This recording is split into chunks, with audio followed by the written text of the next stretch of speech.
Hello, this is Neil and Sonia. we're near.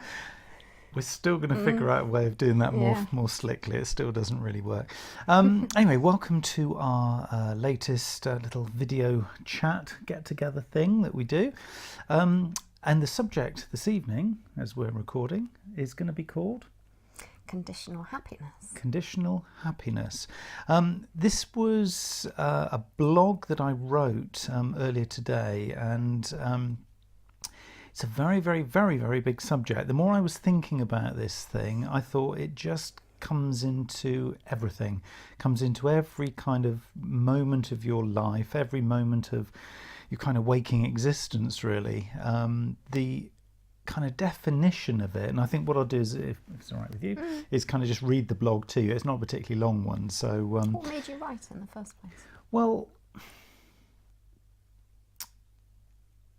what I've seen, I think particularly over recent weeks and months, particularly with some of the groups that I've been working with on various kind of programs with the digital marketing, is every time we get to the subject of content, people are quite resistant and reluctant to really commit to doing digital and social media content because they're worried about the outcome.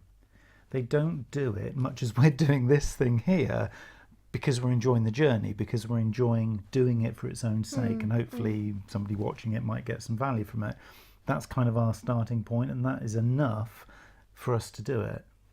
Too many people are being resistant and kind of holding back from doing stuff like that because they're so obsessed with, well, I can't do it just in case the outcome isn't favourable.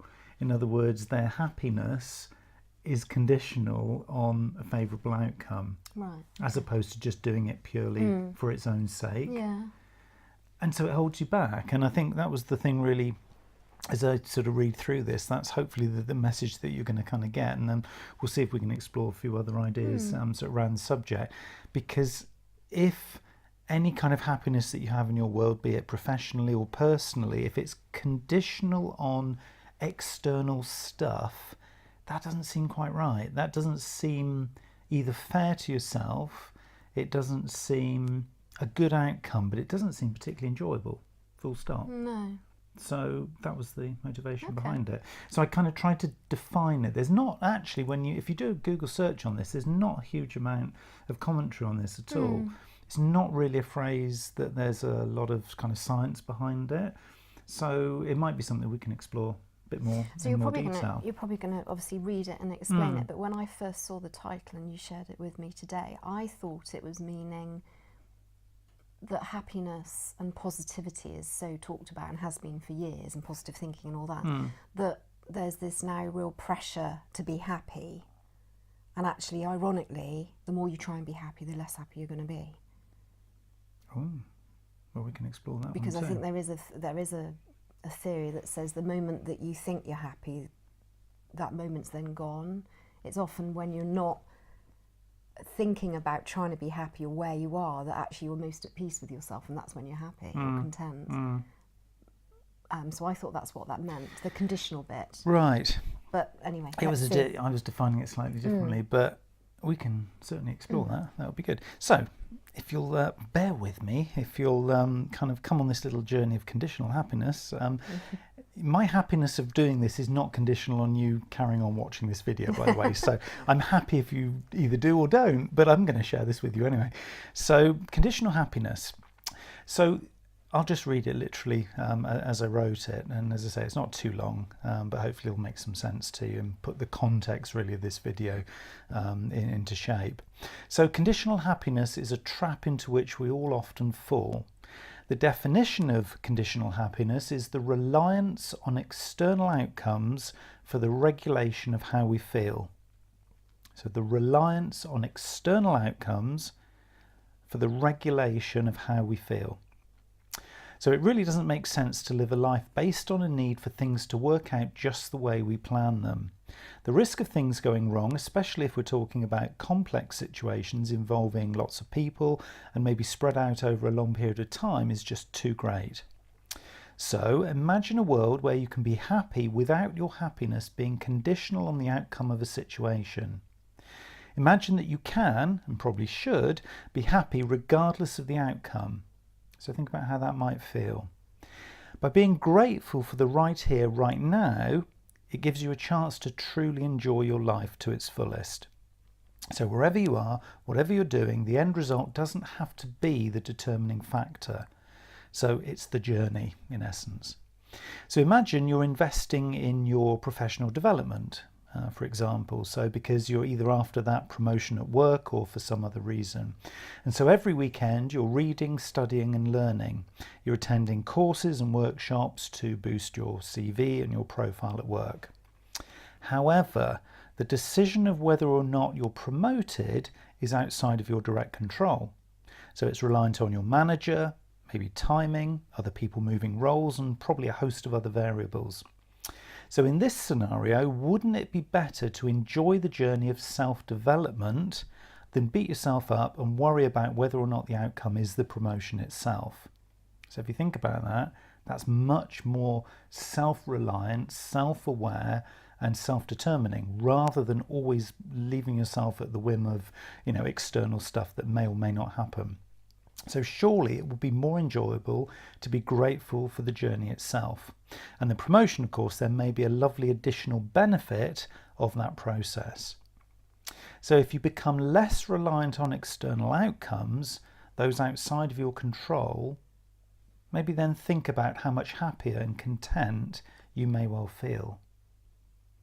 That was it. Okay. So really kind of precise, very short. So this is much more precise than saying external things, because that's another subject altogether, really, isn't it? Buying things to make yourself feel happy. Oh, get me started on that subject. But maybe that's for another night, because No, this seems to be know. more external outcomes, like intentions or things you hope will happen. I mean, isn't it? I mean, it probably is one and the same thing, though. Really. So I mean, just taking that example, it just makes logical sense for me that you kind of get a sense, rather than sort of being reliant on, what did people think?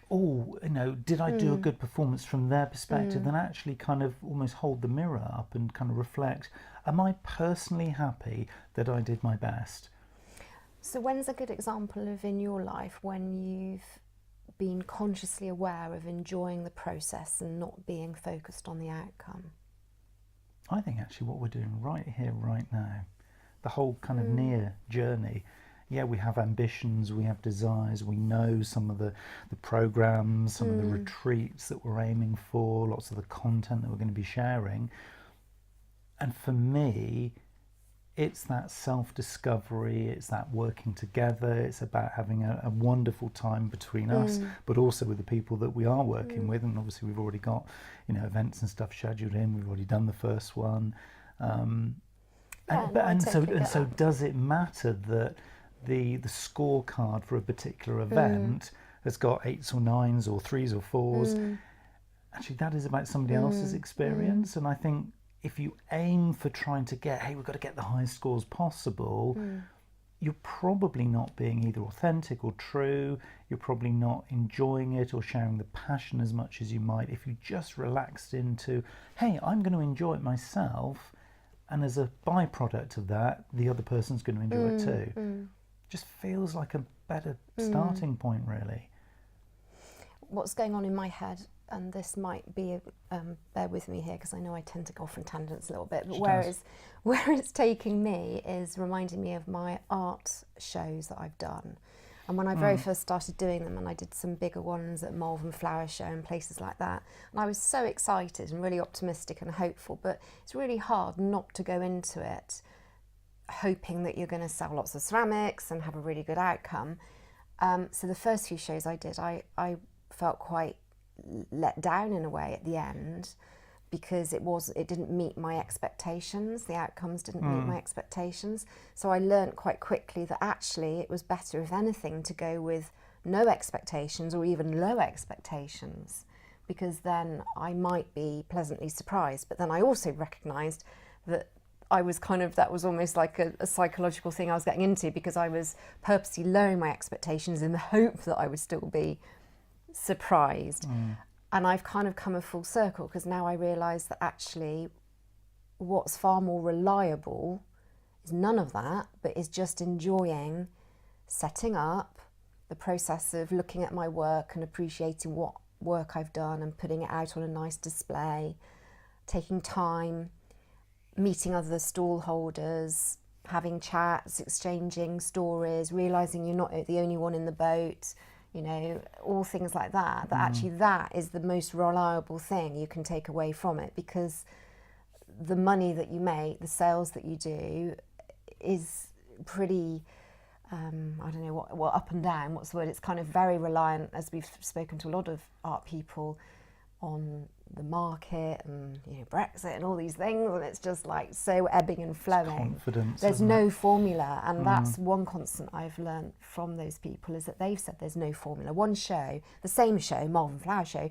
can be amazing for one person, and then the same person another year it's not amazing. There's so many variables. So the only constant is how you choose to, what you choose to take from it, just for the experience of being there. So is that like what you're saying? Have I understood? Yeah, no, I think that is absolutely it. But I want to pick you up on one thing that you said, which I think is really quite interesting, which is the whole thing about being really honest and not trying to fool yourself and kid yourself. Because the thing that you said, and a lot of people do it, and have I done it? Yeah, if I'm being really honest, I probably have done this actually quite a few times, is the whole thing about, I'll set my expectations low, but actually really what I'm trying to do is actually sort of almost like not be embarrassed. So in actually what it is, you're kind of trying to double bluff yourself. Yeah, you are, Because what you're doing is you're saying, if I just tell everybody, it's not really that important, or I'm going to set my sort of expectations and targets so low so that anything's an upside. Well, one, that's kidding yourself. Two, because you actually don't believe it at all anyway, so you're going to be super disappointed at the end of it. We're all very clever with how we manipulate our minds. Well, we try to, aren't we? We try to. But your subconscious knows. No, I know. You know, you can't fool your subconscious. It knows that you don't really mean it. But to me, the other thing, which is probably even more scary, is the whole kind of intention setting. What are you wishing for? So what kind of persona, what kind of style and behaviour are you going to portray if you set out with the expectation of underperformance? You're not kind of getting into the right mindset. I totally get that. So I think what you're saying is that by trying to double bluff yourself, you're almost double bluffing the universe or the power of intention setting. So you're setting up a false, thing, aren't you? But that leads back to a conversation we've had on many occasions where I struggle a little bit to understand where the intention setting thing sits with everything, because we've talked about this in previous chats, haven't we, in videos, the secret and the power of the mind and intention setting. And I think it's got some really valuable stuff and it's amazing. However, you can decide what you want, you can try and reprogram your mind and do your transmissions and put it out there. And to me, that's also linked to hope. And as we know, hope's really important in life, because that's actually fundamentally what keeps people going. Hope is said to be one of the critical things, isn't it? When people are in really dire situations, it's hope that keeps them surviving. It's that hope to one day be free, or, get out of prison or something. I don't know. It's that hope that keeps the human spirit alive. But equally, hope on a day-to-day basis can also let you down quite a bit. So yeah, I mean, if it feels to me that it's kind of a couple of steps back. I mean, if happiness is the ultimate goal, and actually if we're leading, fulfilling lives, actually the monetary, the superficial kind of stuff, that's just so meaningless when it comes to that versus happiness. So happiness is your ultimate goal, really. Ultimately, that is success.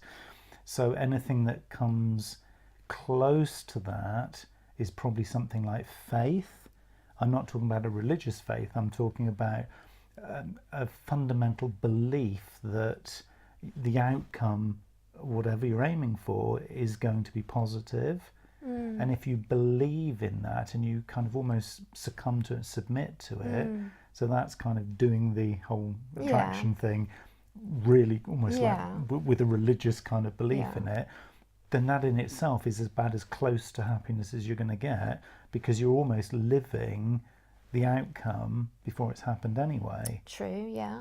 Whereas hope for me feels a little bit kind of further upstream. It's a bit wishful thinking. Maybe, yeah. It's a little bit of a loose dream. Whereas having faith is almost the hope bit, but with real commitment. Yeah, real focus and And you just know. It's a knowing. That's the word. It's a knowing. But I'll pick you up on this and on. challenge you, because a few years back We when like we doing first this. knew each other, you were developing an app, My Mentor, weren't you? Yeah. For marketers. Yeah, my marketing mentor. And whenever I spoke to you about it, you were really positive. You know, you had a business partner. You'd done all the, programming of it with the help of software people. Big investment in it. You know, you did a big talk in front of people and launched it, and it was all the going to research. be all the research. And so the world wants so this. as you are, because you are a really positive person, and you're driven and you're focused, and this was going to work, and you've done all the planning, but it didn't. It didn't. So what on earth's what going happened on there? because you did all the intention setting, you did the positive thinking, you embodied it, you imagined it working, you were living, breathing it into the future. I was. So when you look back at that, which bit did it make you happy to develop it? That journey the journey was bit, great. the journey. Okay. Journey was great. The only thing, and it's a really good example, because for me and anybody who encountered me or knew me or knows me from that time, and sort of particularly Richard, who was my business partner, sort of going into this. And Richard, if you're watching this, thank you so much. No, genuinely from the heart, it really was. It was great that you kind of believed in this thing too. For me, it was such a well-defined period of time. We had a very clear start. We had a very clear termination of the whole project and the business. And in that journey, there was a lot of learning. And I think looking back on it now, and I guess like you could, and anybody could kind of challenge me and say, well, okay, you were happy doing it, but actually what you're doing is you're trying to justify this whole kind of intention setting thing by kind of just trying to find positives in what was a failure. But I would argue, actually, was it a failure? Because for me personally, I know other people involved in the project would have probably had a slightly different perspective on this, but for me personally, I can look back on that actually a little bit proud and kind of say, actually, I came out of it feeling quite positive, because I knew very clearly what I had learned. I had learned that no matter how much research you do, you can't always assume that research is going to lead you to exactly what that research predicts. I've been in this kind of research and marketing kind of world for decades, but that was the most clearly incorrect and inaccurate research I've ever seen. Yeah. Everything, and I kid you not, everything pointed to that thing being a success. Yeah. And yet when we launched it, no matter what price point we put it at, no matter how we dressed it up, how we marketed it, everybody said, yeah, we want this. Yeah. And yet when it came to it, nobody wanted it. It's bizarre. So I've got a couple of questions going on in my head now. Do you think you did... So if we were going to take the idea of The Secret and intention setting, which is where you are clear about what you want, you feel passionate about it, you imagine it, you emote it, you have emotions about living it, you've already done it in the present times, all of those things that we've talked about before. Do you think you did anything wrong in that process, and that's why it didn't work? Like if you did it again, taking away the actual thing itself and the research about, is there anything in the process of the intention setting of it that you think you might do differently another time, or that you missed out a step and you didn't do it? Yeah, that's a really good question, because I hadn't actually thought about this, and I hadn't thought about the answer for it. Good interviewer. I think I set the wrong intention. Okay. I think I went into that with a goal that it was a financially sound ultimately retirement kind of package, okay. that if I could get world domination with this thing in its own little sector, but if I could get it to a scale that I had dreamt of, and actually I did the numbers and the research show that, yeah, you could do this could actually happen. It was financial, if I'm being really brutally honest, because I knew that I had the processes, and I knew that I knew the people, and I knew that I knew the channels to actually promote and market this thing. So everything was aligned, but actually my intention probably wasn't as heartfelt and true as it should have been, which should, with something like My Marketing Mentor, which is the initial service, should have been about the people ultimately that it was serving. Okay. And So then what you're saying the is finance comes as the a kind byproduct. of intention wasn't as authentic as it could have been. It was honest. It was honest, but it wasn't aligned, maybe. It probably wasn't aligned to my higher purpose. That'll be a subject that we're going to talk about, higher purpose, another time. How well do you think you listened along the way? Because both you and I have said, because we're quite planful people, although that's a good trait, it can also mean that we can get a bit blinkered and miss things on the peripheral. Do you think along the way you were so focused on making it work that you didn't read certain, signals or things that were happening that you... Is there a chance that could have happened as well? I don't know. It could certainly look like that from the outside, I think. But then you had Richard as well, and he had a different viewpoint. Yeah, so. I think hand on heart, I think we did a good good process. We did it really cost effectively. It was a tight business. It was tightly run. We'd forecast. We had all the right partners. We had all the right people and processes in place. Would I have done that bit any differently now? No, probably not. It's probably about as good as we could have done it. It's really interesting. So that's a kind of a business example. And then while you were talking, we were talking about this the other day with my daughter, and it also reminds me of a very much more home-based example of where my daughter a couple of years ago was desperate to have another pet. We'd had 4 guinea pigs, and they'd passed on, and she really wanted a rabbit. So I didn't really want to go down the pet thing again, if I'm honest, but I said to her, and again, being honest, said to her thinking that she wouldn't actually do this, so it was kind of to put her off, but I said, right, if you really want a rabbit, I want you to pay for it yourself, so build up the pocket money, do a budget of how much the rabbit's going to cost, the hutch, the run, the food, all of that, and also research the breed, because she wanted a Netherland dwarf, isn't it? Anyway, thinking that she'd start it and then lose momentum, but she didn't. She really did it, didn't she? And to be all credit to her, she had a folder with all her information, and she presented it back to us, and she did a budget, and of course, I kept my end of the bargain. So we found a breeder near Bristol and went to visit. Mummy Bunny was pregnant. Months later, went to see the babies. They were as cute as anything. And Macy was so planned, organised, researched, excited, wasn't she? All the time she'd talk about this rabbit, think about names. So the intention was there. She was emoting it. She was feeling it. She was already there with this rabbit, wasn't she? So a bit like you, I can't think that there was anything she didn't do. And yet, we have Blue. She's upstairs in my daughter's bedroom as we speak, 2 years later. And Blue is a very different rabbit to what Macy imagined. And so I know rabbits can be quite tricky pets. Feisty, to say the least. Really feisty. And Macy gives her so much love. I mean, Macy's amazing with her, but she won't let Macy pick her up.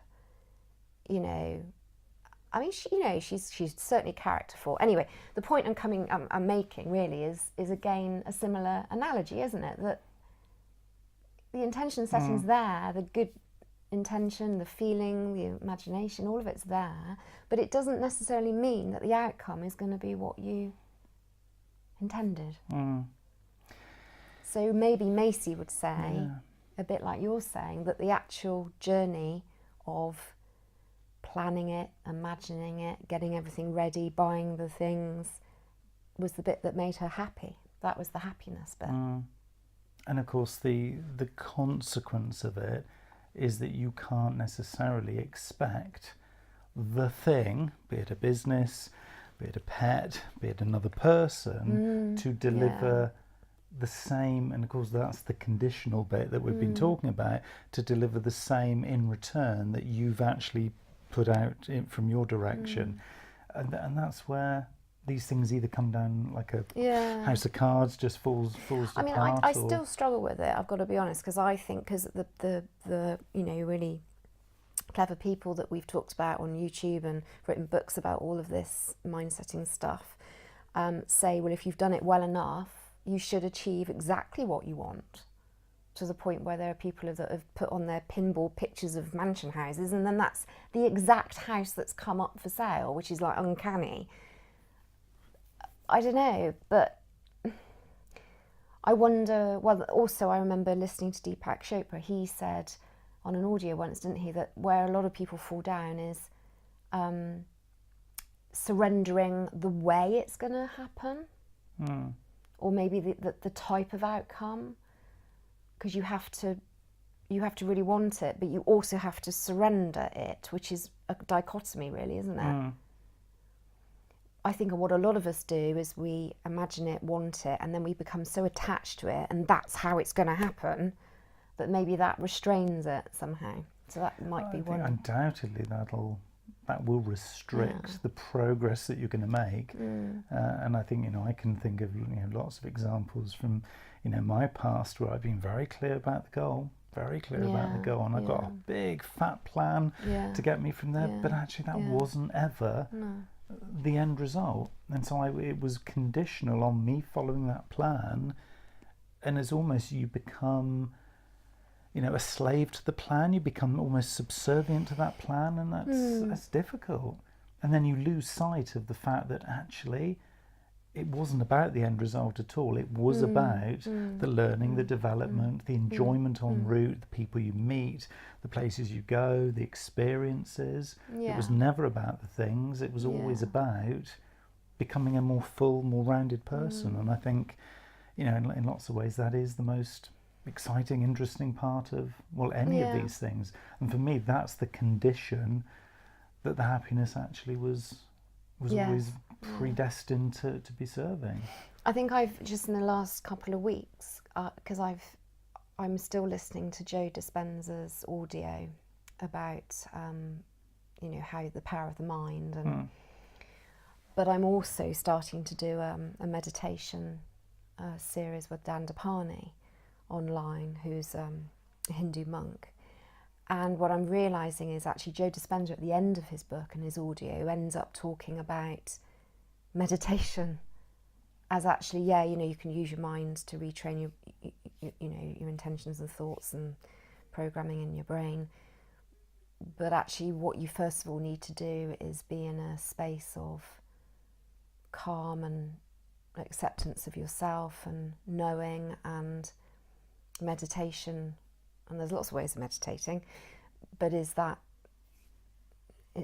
starting point, really. And for me, I guess my art is my meditation, and I notice when I'm throwing on the potter's wheel with the clay, everything just goes quiet and calm, and that's happiness, really. Because I'm not.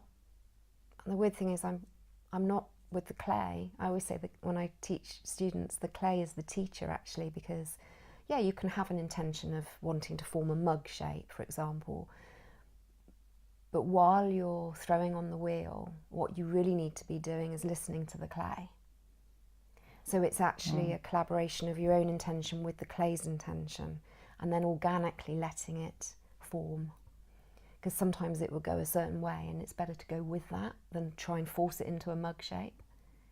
So there's something about just being present in that moment that's really peaceful and happy, and so I think that does relate to what we're talking about in terms of not worrying too much about the end result, but actually just being with the learning process, the experience. And I think as a planful person, or persons, because we're both really planful, that's one of the biggest parts of the journey, because we're not pre-programmed to be like that. So we're learning this stuff. You know, we're not saying we're experts in any way, shape or form on this, because, you know, for some of us this is a big challenge, really. is because we are so planful, we know what that end goal is and we know how we can get there, Yeah. but actually maybe that in lots of cases isn't the point. And the point is to wake up and smell the roses on every day that you're on that journey to that point.